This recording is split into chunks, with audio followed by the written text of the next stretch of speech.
Psychrometry എന്ന ടോപ്പിക്കിനെ പറ്റിയാണ് നമ്മൾ ഇന്ന് ഡിസ്കസ് ചെയ്യാൻ പോകുന്നത്. ഇപ്പോൾ ഫസ്റ്റ് ഇയറിൽ നമ്മൾ window A C, split A C മുതലായ എ സികളെ പറ്റി പഠിക്കുകയുണ്ടായി. അപ്പോൾ എല്ലാ തരത്തിലുള്ള എ സികളും കൂളിംഗ് മീഡിയമായിട്ട് യൂസ് ചെയ്യുന്നത് അന്തരീക്ഷത്തിലെ വായുവാണ്.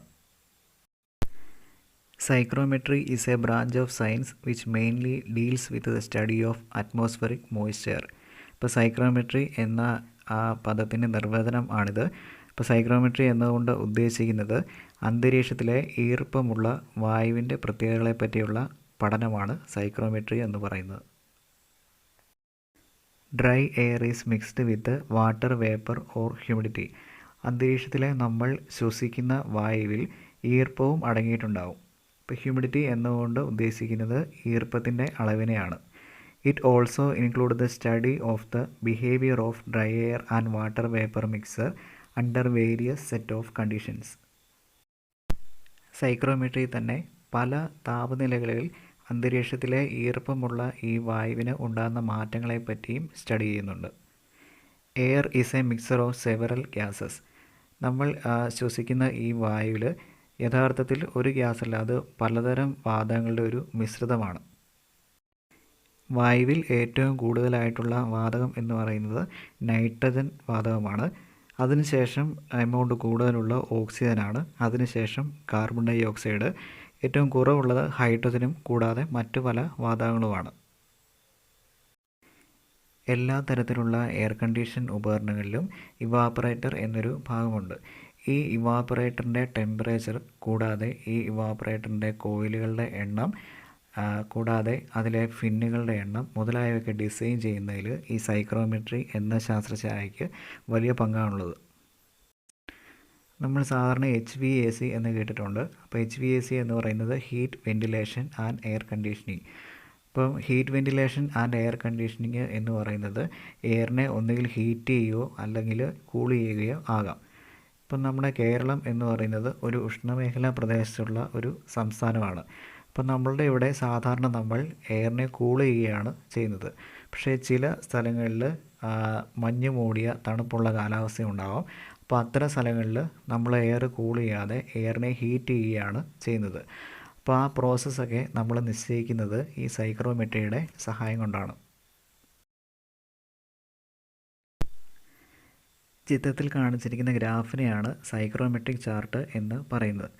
A psychrometric chart is A graphical representation of the physical properties of moisture based on atmospheric pressure. Psychrometry ചാർട്ടിൽ കാണിച്ചിരിക്കുന്നത് അന്തരീക്ഷത്തിലെ ഈർപ്പമുള്ള വായുവിൻ്റെ ഫിസിക്കൽ പ്രോപ്പർട്ടീസാണ്. ഫിസിക്കൽ പ്രോപ്പർട്ടീസ് എന്ന് പറഞ്ഞാൽ നമുക്ക് മെഷർ ചെയ്യാൻ പറ്റുന്ന ക്വാണ്ടിറ്റികളെയാണ് ഫിസിക്കൽ പ്രോപ്പർട്ടീസ് എന്ന് പറയുന്നത്. ഉദാഹരണത്തിന് ടെമ്പറേച്ചർ ഒരു ഫിസിക്കൽ പ്രോപ്പർട്ടീസാണ്. അതുപോലെ ഈ എയറിൻ്റെ എല്ലാ ഫിസിക്കൽ പ്രോപ്പർട്ടീസും ഗ്രാഫിക്കലായിട്ട് കാണിച്ചിരിക്കുന്ന ഒരു റെപ്രസെൻറ്റേഷനാണ് ഈ സൈക്രോമെട്രിക് ചാർട്ട് എന്ന് പറയുന്നത്. ഇങ്ങനൊരു ചാർട്ട് ഡിസൈൻ ചെയ്തിരിക്കുന്നത് നമുക്ക് HVACയിൽ എയറിൻ്റെ പ്രോപ്പർട്ടീസും കൂടാതെ അതിൽ നടത്തുന്ന പ്രവർത്തനങ്ങളും പെട്ടെന്ന് കണ്ടുപിടിക്കാൻ വേണ്ടിയിട്ടാണ് ഒരു ഗ്രാഫ് രൂപത്തിൽ വരച്ചിരിക്കുന്നത്.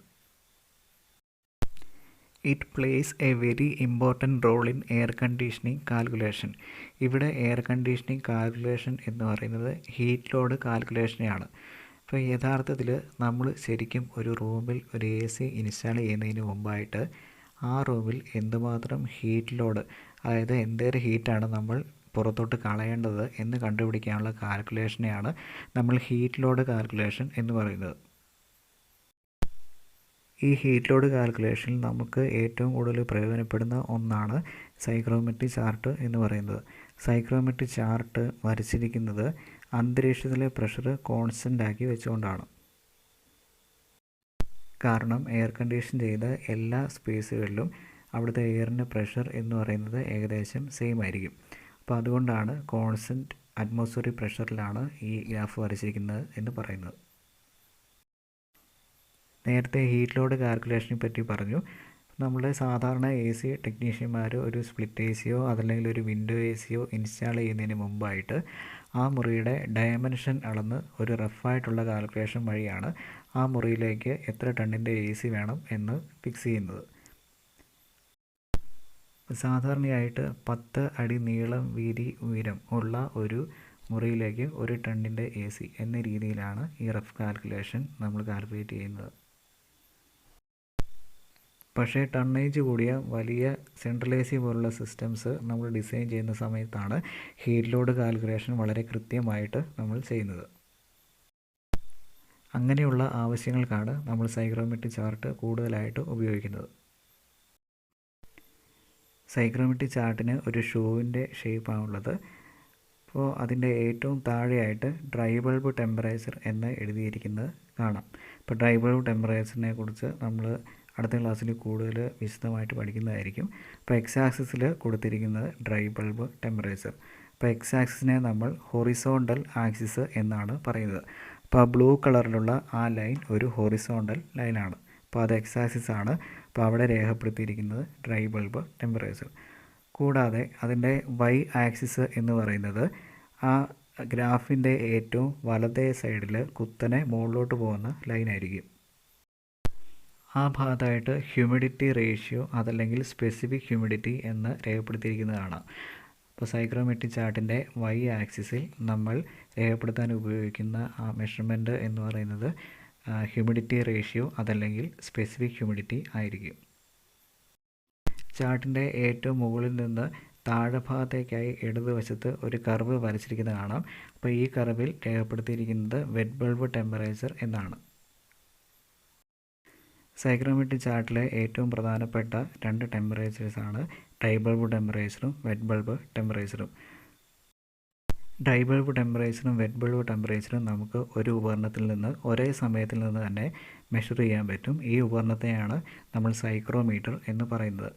സൈക്രോമീറ്റർ ഉപയോഗിച്ച് ഒരു സ്ഥലത്തിൻ്റെ എയറിൻ്റെ ഡ്രൈ ബൾബ് ടെമ്പറേച്ചറും വെറ്റ് ബൾബ് ടെമ്പറേച്ചറും നമ്മൾ മെഷർ ചെയ്തതിന് ശേഷം ആ 2 ടെമ്പറേച്ചർ നമ്മൾ ഈ സൈക്രോമെട്രിക് ചാർട്ടിൽ പ്ലോട്ട് ചെയ്ത് കഴിഞ്ഞാൽ ആ എയറിൻ്റെ എല്ലാ പ്രത്യേകതകളിലും എല്ലാ പാരാമീറ്റേഴ്സും നമുക്ക് ഈ ഗ്രാഫിൽ നിന്ന് ലഭിക്കുന്നതായിരിക്കും. അപ്പോൾ അതിന് വേണ്ടിയിട്ടാണ് നമ്മൾ സൈക്രോമെട്രിക് ചാർട്ട് ഉപയോഗിക്കുന്നത്.